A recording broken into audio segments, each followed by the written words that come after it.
Hey, are you ready to grow your business? You have checked out the number one resource for business leaders, entrepreneurs, startup founders, and managers. And we're going to teach you how to grow and scale your business with real actionable steps. There's no fluff in this podcast. It's just good advice. Check out this episode. If you're a first-time listener, make sure you subscribe to the podcast. And if you enjoy this episode, leave us a 5-star review. Today's episode is with Ruth King, who's a serial entrepreneur, and she's actually owned 8 businesses across 40 different years. She's also running the Business Ventures Corporation, which she began all the way back in 1986. Through this company, she coaches, trains, and helps clients accomplish the business growth and goals they want to achieve. In fact, one of her biggest successes was helping one client take their initial revenue from $750,000 in cash to later selling the business in a total value of $9 million in cash. Pretty crazy. She's also the author of the best-selling book, Courage to be Profitable and Profit or Wealth. We're going to be talking about entrepreneurship and business ownership today. Stay tuned. Here comes your good advice.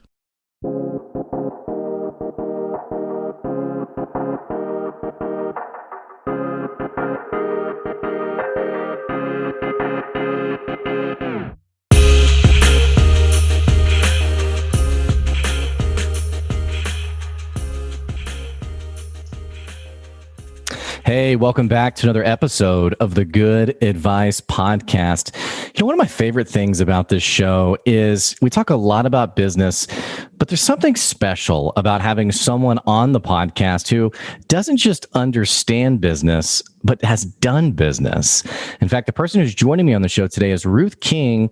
She's a serial entrepreneur, and she's someone who, she hasn't started one business, not 2 business, not 3 business, not 4. She started 8 different businesses, and she's been a business owner for almost 40 years. It's pretty incredible. So she'll be joining us today, and one of her businesses is the Business Ventures Corporation, where essentially she helps customers learn how to become profitable with their business and, hey, actually stay profitable. You know, it's all about actually, how do I actually make money with my business and really use my business to really have the life that I want to have. So she's helping clients. One of her clients we're going to talk about today that she's helped actually went from $750,000 in revenue to $9 million in cash. We'll talk about that story on the show. She's also written 5 books, 2 of which have become #1 bestsellers. One is called The Courage to be Profitable, and the other is called Profit or Wealth. You can find both of those books on her website, ruthking.info. Ruth, it's so great to have you here today. Thank you for joining.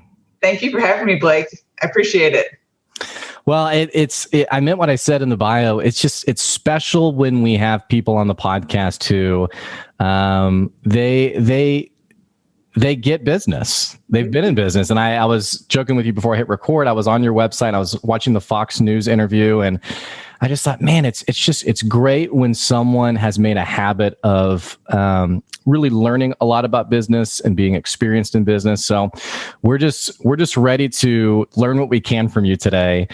So thank you for coming on the show. My pleasure. Thank you for having me. So I guess we're going to just unload my brain today. Pretty much. Yes. Today's going to be a massive download of all the great wisdom that you have. And it's tough because our show format is so short, but someone like you, when you come on the show, it's like, oh my gosh, there has to be 50 million different insights that you have, and not just insights. I mean, you must have an opinion on just business culture today. You know, there's a lot of different elements of that, from like hustle culture to I'm sure you've seen on social media, people are very quick to say, yeah, you know, just do this one thing and you'll become a multimillionaire. And so yeah, right. we've made business ownership so easy, I guess, in people's mind. And so I'm sure you have an opinion on all this, but before we jump into anything, how are you doing today? I'm doing very well. And how are you doing today too? I'm doing great. I have my coffee. I have a 1.5-year-old, or actually she's 1 and 4 months. And my wife took her this morning so that I could just be ready for my day. And so she's super generous, super kind. But do you have kids? I do. She's 32. Okay, so I've been where you are. Advice for me. I'm 33, and so you have my whole life worth of advice you can share with me. But well, great. Tell us a little bit about yourself. All right, I started out as a chemical engineer. And I found out I absolutely hated chemical engineering when I got into the real world. And I went back to school, got my MBA, and found out that I was incredibly good with numbers and explaining numbers.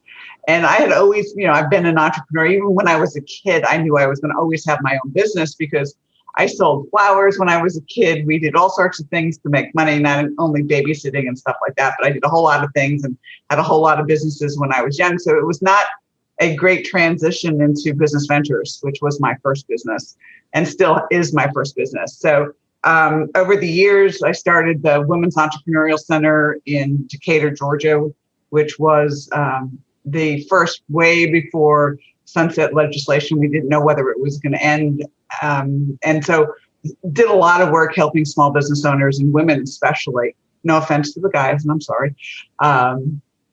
And I did a year-long program with SBA and the YWCA, and we took a group of women from every Saturday except for holidays and taught them how to start their business. We started with about 100. We ended up with about 60 who actually graduated. And I looked at it and say, okay, 40 people didn't start their business because they realized they didn't have the money, they didn't want to put the time in, they didn't want to put the effort in. And those who did the homework and did really, really, really well because they were very prepared. And that's really the key. You mentioned in the open, social media, do this one thing and you'll be a millionaire. Yeah, right. Doesn't happen that way. It's a lot of hard work. But if you've got the passion for doing something and a reason for being in business other than making money, then you will be fine. I love that last thing you just said. It feels like I keep talking to people who they've grown successful businesses, and I keep hearing this central theme of it's not just about money. I mean, we're going to be talking today about how to make your business profitable, but it's not just about money. And also, I've heard it's not just about you. Talk to me a little bit more about what you mean by that expression of it's not about just making money. You'll be miserable if all you want to do is get money out of the business. I mean, you won't put the effort in. When a customer calls you on the phone complaining, it's like, okay, do I really want to do this? Is it really worth it? I mean, there are reasons for starting businesses.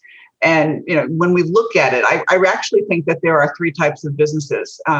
There's business as a lifestyle, there's business as a tool, and there's business as transformation. So business as a lifestyle, yeah, all you really and truly do care about is enough cash coming in the door to fund your lifestyle, which is okay. I mean, it's not necessarily bad or good or whatever it is. It's how you want to handle business. But you don't really care about growth. You don't really care about employees. You don't care about P&Ls. You care about enough cash flow to, for all intents and purposes, support your lifestyle. Most of us, our business as a tool. We start our businesses because we want to do something. We want to solve a problem. We want to solve a need. We want to take care of customers in a specific geographic area.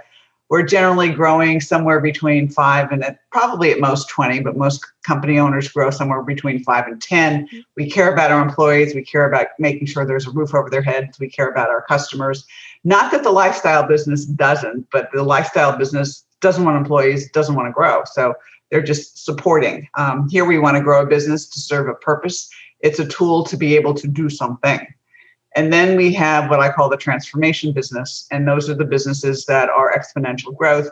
They want to solve world hunger. They want to solve, the problem of water in the world. There's some major thing that they're doing. And obviously cash flow is important at that point. Exponential growth is important at that point. And probably venture capital is important for that group too. So we all definitely got into business for different reasons. And I think we all have a similar understanding once we get into business, which is, wow, this is hard. This is a lot harder than people online make it seem. There's this culture of entrepreneurship is very sexy. It's really cool to be an entrepreneur. But I'm sure you would have even plenty of stories to share on this, but I'm sure you would agree that getting into business and actually running a business is not very sexy. It's actually really challenging and hard. For the businesses that you've worked with, what are some of the most common challenges that you see people going through on a day-to-day basis? Cash flow. Number one, cash flow. Number two, making sure that you're profitable enough and that you're taking care of the customers and providing value to the customers. The really funny part about it and the really sad part about it is you can be profitable and go out of business. And that's the scary part about all of it. I mean, the most recent example was COVID. I mean, for all intents and purposes, the world shut down. I had one of my clients who had 80% of his business in restaurants. If he had not pivoted, he wouldn't be here today. And he was very profitable. But sometimes there are economic forces. Sometimes there are customer forces. I had one client who had 3 of his major customers file bankruptcy on him the same week. I know Murphy came and bit him in the butt. It just did.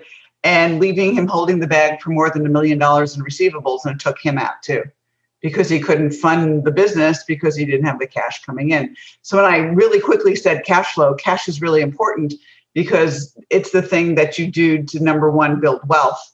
But number 2, also be able to sleep better at night, knowing that, if a customer doesn't pay you today, I still have enough money to make payroll tomorrow.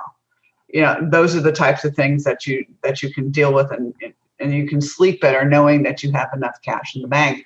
And one of the questions is, well, how much is enough? I had one of the guys I know who shall remain nameless had north of $800,000 in his checking account, and everybody was saying to him, it's too much, take some money out of business. Well, as it turns out, he got sued by this very litigious company who's known for it over an employee that he hired. He ultimately prevailed, but he ended up over 3 years spending $700,000 in legal fees. Wow.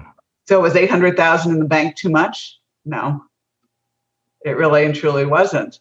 Had he not had that cash, he couldn't have hired the best attorneys that he could possibly had. He would have had to worry about where he could fund his legal fees. But knowing that he had enough cash in the bank to be able to handle it made him be able to focus on business that much more than worrying about cash flow. So you never know.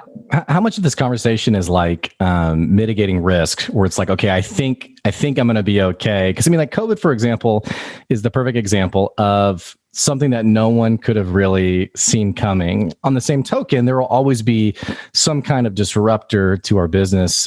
Hopefully not as awful as COVID was, but what's the balance between, okay, I'm mitigating risk versus, because in some cases, you hear stories like some of the ones you just mentioned, and you kind of think, okay, was the person unwise or just unlucky? So like, how do you find that, and which doesn't feel very good for us as business owners when we think about, okay, is some of our business future up to chance? But is the answer just to store away as much cash as we can? Is it, we're just hoping that we're, putting enough away and that we don't have like an uh-oh moment? What's your take on that? Well, I have 2 rules. Number 1 is you never have more than 20% of your business with any one industry, and no more than 20% of your business with any one client. So some of the risk, as you say, risk mitigation goes away when that happens, because if the client goes away and they're less than 20% of your business, you will survive. If the industry goes away and it's less than 20%, you will survive. All right. So try to have business in a lot of different industries with a lot of different people. And the risk mitigation is greater at that point, rather than you have 80% of your revenues with one client. And suppose that client gets sold, gets bought, goes out of business, you're sunk. Yeah. You're absolutely sunk. So I think some of it is planning. I think some of it is how comfortable you are with risk, because there's so many people who are very risk averse. And so they have cash upon cash upon cash upon cash in savings accounts. So they have like a year's worth of cash saved. So, if whatever happens, they know they can survive for a year. All right. And some people are like that. Other people go, no, I care only about 3 weeks worth of payroll. I'm not sure I could handle that, to tell you the honest truth. But some people have that ability to do that. And that's fine, because that's how they handle risk. The thing is that you have to be comfortable with it. And that really means, and I know I'm getting into numbers here, and numbers is part of what I do. It means you truly have to understand your budgets. You truly have to understand your cash flow. You truly have to understand your sales cycle. You truly have to understand your collection cycle. And those things will tell you, what your cash is going to be. And then as a result of that, you can say, okay, I want to take 1% of every dollar that comes in the door and I'm putting it away. All right. So that sounds like that's not a whole lot of money. It's not. On $1,000 coming in the door, it's $10. I promise you, you can still operate on $990. It doesn't, it's cool. But that $10 and that $10 and that $10 and that $10 adds up over a period of time. And when COVID started, I can't tell you how many of my clients called me on the phone and said, thank you for making us put the money away. We can survive. It does not matter what happens. We can survive. And that's true. If you have enough cash in the bank, whether you are profitable or not, well, obviously you got to be profitable, but you're in a situation where you sleep better at night, you don't have the stress, and you can focus on doing what it takes to pivot and taking care of your clients and your customers. Do you ever feel like, sometimes I talk with people who are, the only way I can describe them is like overly hipster about their business, in the sense of they're so passionate and excited about what they sell that when you start having conversations like your P&L or your budget or cash flow or things like that, the energy sort of drains out of their face, and they're like, you're kind of weighing me down with this kind of stuff. You're talking about these things that I would argue are business basics, and yet it feels like more and more.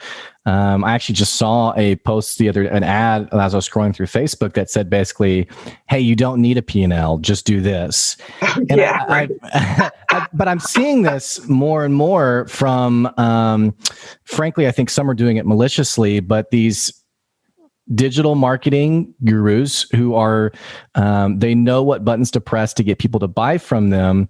But on the same token, I find myself in these conversations with business owners who are kind of like, do I really need to do that? Do I really need to, in fact, I was talking to someone the other day where I asked them about their annual revenue numbers, and they said, oh, I just try not to bog myself down with stuff like that. And I'm thinking, you're the business owner. Like, if you don't know it, then who does? So do you ever find yourself with any kind of pushback or having to convince people like, hey, no, this really is important. Like, you really do want to do this, or maybe even not people who think it's unimportant, but people who just simply haven't cut out the time in their business to be diligent about these sorts of things? Well, until something awful happens to them, they won't. All right. And it really truly is that way, because most people don't pay attention to their financials until they get in trouble. All right. And I'll give you a perfect story of that. Two guys started a business. This is different than the one we talked about before. And they started it out of their pockets. So the only thing they cared about is they had enough cash to take their discounts from their suppliers. They could pay their bills, and there was money left over in their pockets. All right. So they grew the business from $0 to $2 million over about a 12-year period. This was a while ago. And they hit $2 million in growth, stopped. And so within a short period of time, they started not always being able to take their discounts, or having problems coming up with payroll every once in a while. And they go, wait a minute, we're a $2 million company. We've never had this problem. There is something wrong. So I got a phone call. And to make a long story short, they were losing a nickel for every dollar that came in the door for 12 years. And growth masks so many problems, because the money from one project or one job funds the next one. And as long as more and more projects keep coming in the door, you never, ever, ever see the cash shortfall. And if you don't pay your attention to your P&L, your balance sheet, guess what? You'll never know that you're not profitable, because you're just worried about the cash piece of it. And as a result, it was like, where were you 20 years ago? It's like, I mean, come on, let's be real here. But they ended up raising their prices. They ended up actually had several of their customers called them and say, we didn't think you could create and provide that much quality in the products and services that you sell for the prices you were selling it at. And it was like, yeah, I know. But anyway, we solved that particular issue. So if you're really, really growing, and you're young, and I'm talking about young in business, i.e. pretty new, sure, not young in age, but young in business, and you're growing leaps and bounds, and all you're worrying about is cash flow, you could be losing a dime for every dollar that comes in the door, or a quarter, and you'll never, ever, ever see it, because the money coming in the door from finishing one thing starts the next, and we're continuing to get more money in the door. And you're sitting there in la-la land, and fat, dumb, and happy land, if you want to call it that way, until you stop growing. And then all of a sudden, you can't pay payroll, you can't pay your bills. And, we've had 5 good years, 10 good years. What in the world is going on? Mm-hmm. And then when you do the analysis, you find out we've, losing 5 cents, 6 cents, 2 cents for every dollar that comes in the door. And you killed it. I mean, you killed your business. Well, and I understand why hearing that story helps me understand why you're sometimes called the profitability master. And obviously you're in these conversations with people on, hey, do you even realize the money that's sort of leaking out of your wallet, so to speak? I want to talk about one business that I mentioned in the bio or in the introduction of the podcast, a business that before they were working with you had around $750,000 in revenue. And then 16 years later, when they sold the business, they sold it for $9 million in cash. Tell us a little bit about that story. Well, they actually bought the business from their former boss. There was two partners, and it was around $750,000 when they bought it. Both of them were really good at what they did. Neither of them really understood how to run a business. So they were smart enough in the beginning to say, hey, we need help. And so we went through all of their pricing to make sure it was right. We ended up looking at their sales process. And as they grew, we ended up with what I call no man's land and at times, because you reach a certain level and then all of a sudden you have to add overhead to be able to support what revenue you have and what expenses you have. And your profits go down, and then you grow through that piece of it. And then when you have to add a true management layer, with all the managers in place so that you're truly departmentalized, is another overhead layer. And it was really interesting to watch and help them go through the processes, because both of them had a passion for the business. Both of them wanted to do really well with it. And by the time they hit about 10 years in business, one of them wanted out more so than the other. And the one thing that did really well in the beginning was have a good buy-sell agreement, a good partnership agreement. They had a really good lawyer put it together. And so if you're in business with a partner, please have one, when you're still friends, because it's not, when things are going bad and there's no partnership agreement or buy-sell agreement is when things get really awful and really nasty. So anyway, we looked at it, and, one of them wanted to sell, the other one didn't. And then the other one wanted to sell and the other one didn't. And so we finally came to it, and they valued the business, and they literally walked out the door with $9 million in cash on a $10 million business. And they're both now really happy, doing what they're doing now.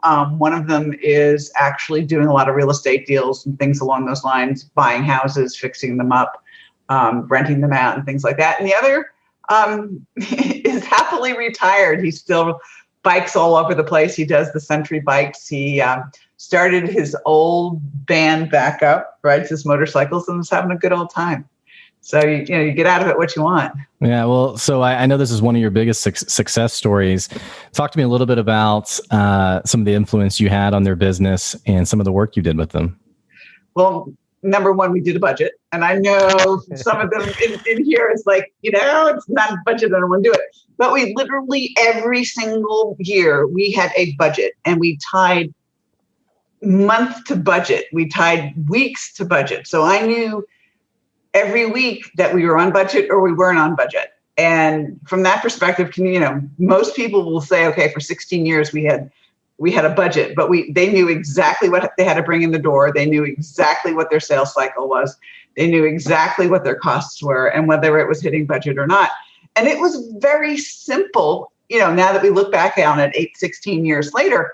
But, doing those things and putting the growth plan in place and those types of things really makes it happen. All right. If you look at it every week and you look at it every month when you get a P&L and a balance sheet, you're really forcing yourself to say, okay, are we on track? Are we not on track? Does it take time to create the budget? Absolutely. Without a doubt. However, it's probably once you do it for a couple of years, it's a lot easier than putting it together for the first time.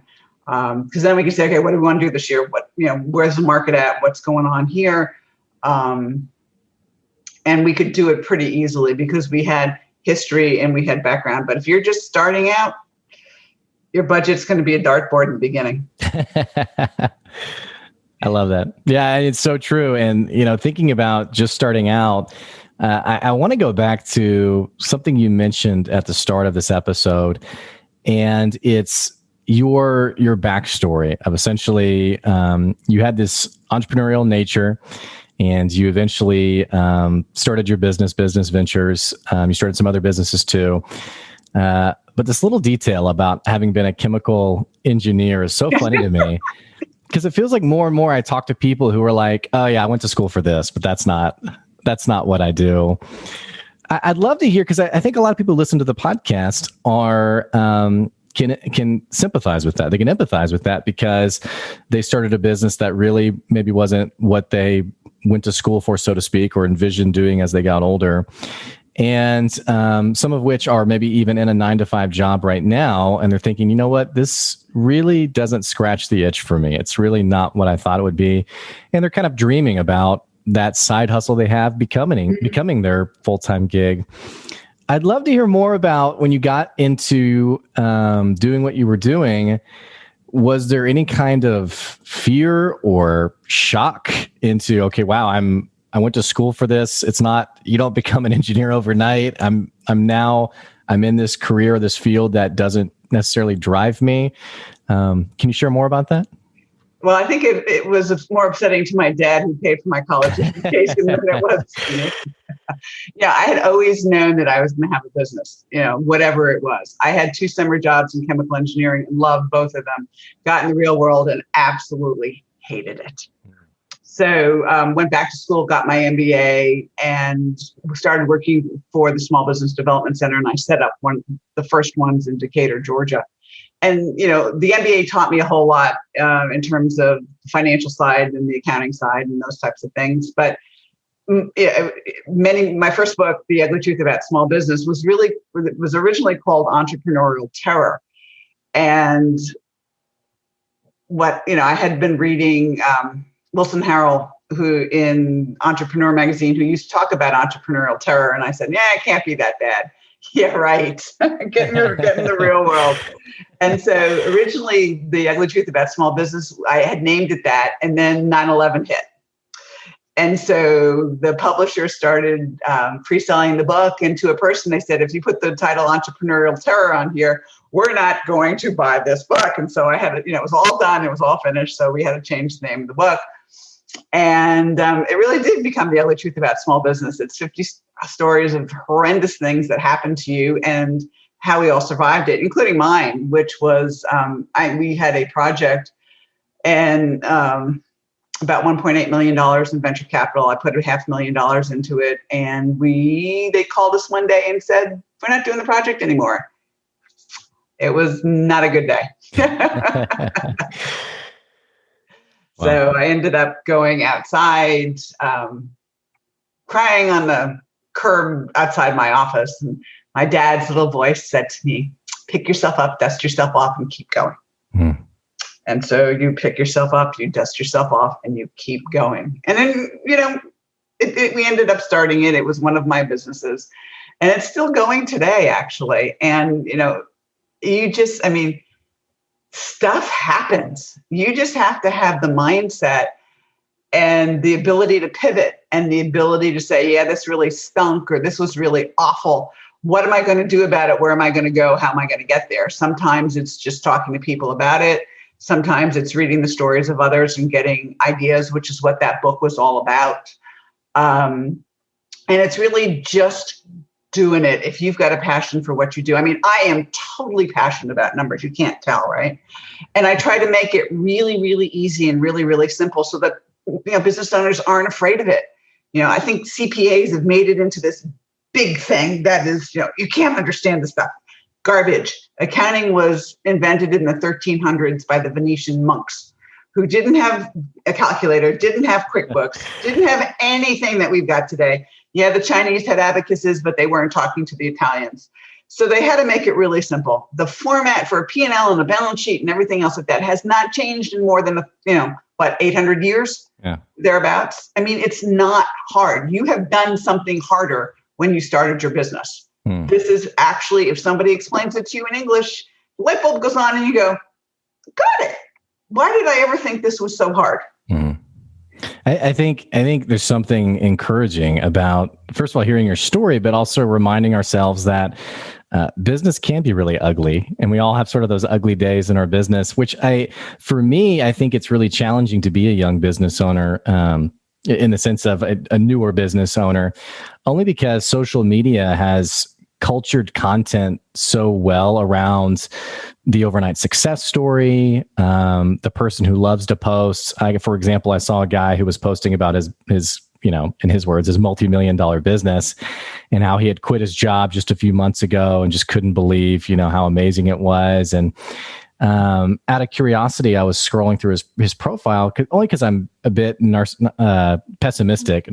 That was the wrong word. I'm a bit of a narcissist. I like to proudly say. No, I'm a bit pessimistic about this kind of stuff, and saw that he had started his business about 8 years ago. And I thought that's. I didn't think much about it other than I'm used to seeing stories like that. And for me, it doesn't affect my day-to-day, but for young business owners I talk to who are really burned out, exhausted, and tired, I've heard them tell stories of, I must be doing something wrong because I see these success stories where everything just seems to be working and yet it's not working for me.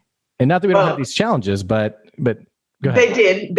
Everybody does. I mean, think about it from somebody who's a singer or somebody who's an actress. How many years before they become the overnight success? I mean, if you just look at the backstory for most everybody, is somebody going to get lucky every once in a while and just get found? Of course. But the majority of us work for a long time, plotting and, look at the guys who started at 750 and we took it to 10 million. It took 16 years.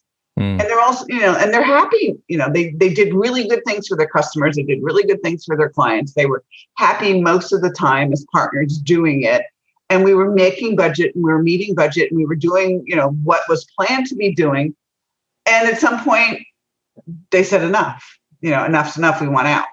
And, most people do not have an overnight success. Their overnight success is, 5 years in the making, 8 years in the making, 10 years in the making. If you read the stories of people who are real, like the ones that I have, and I hate to talk about that book because it's not the financials, but if you read the stories in the Ugly Truth About Small Business, you're going to really and truly see what happens. Because these are 50 of us who went through horrific experiences, survived, and what we learned and what you can do so that you don't make those mistakes. And so many people that I've talked to who've read the book would say, thank you. I thought I was alone. You're not.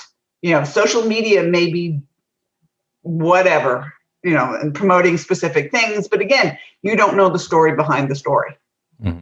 And if you got the story behind the story, you're going to see, as you found out, the guy had been in business for 8 years. I'm sure he had some tough times in the beginning. We all do. Overnight success. That's right. And we all have those tough times, which is why it's so valuable having people like you on the podcast who can share your insights and your good advice. Ruth, this has been a great conversation today. I so appreciate you joining me on the podcast. For people who are listening, who they're thinking, wow, this person's amazing. I want to connect with this person. I want to know what's next with this person. How can they follow you? How can they get a hold of some of your content? What does that look like? If you go to ruthking.info, I have everything on there. My Twitter handle is @RuthKing. LinkedIn is RuthKing1. And those are the two social media entities, if you want to call it that way, that I actually do use. But ruthking.info is really the best way to get a hold of me. Perfect. Well, like I said, thanks for joining me on the podcast today. It's been great. I appreciate it. Thanks, Blake, and have a great day. Great. Hey, for our listeners, I'm going to put the link to www.ruthking.info down in the episode description below. Definitely make sure you check out one of her books. They're all listed on her website. And hey, by the way, if you've been enjoying the podcast, what the heck are you waiting on? Click that subscribe button or that follow button and keep getting good advice wherever you are. And hey, if you want to support the podcast, if you want to get your business advertised on the podcast, remember you can do so at our Patreon, which is at patreon.com/good advice. Again, that's patreon.com/good advice.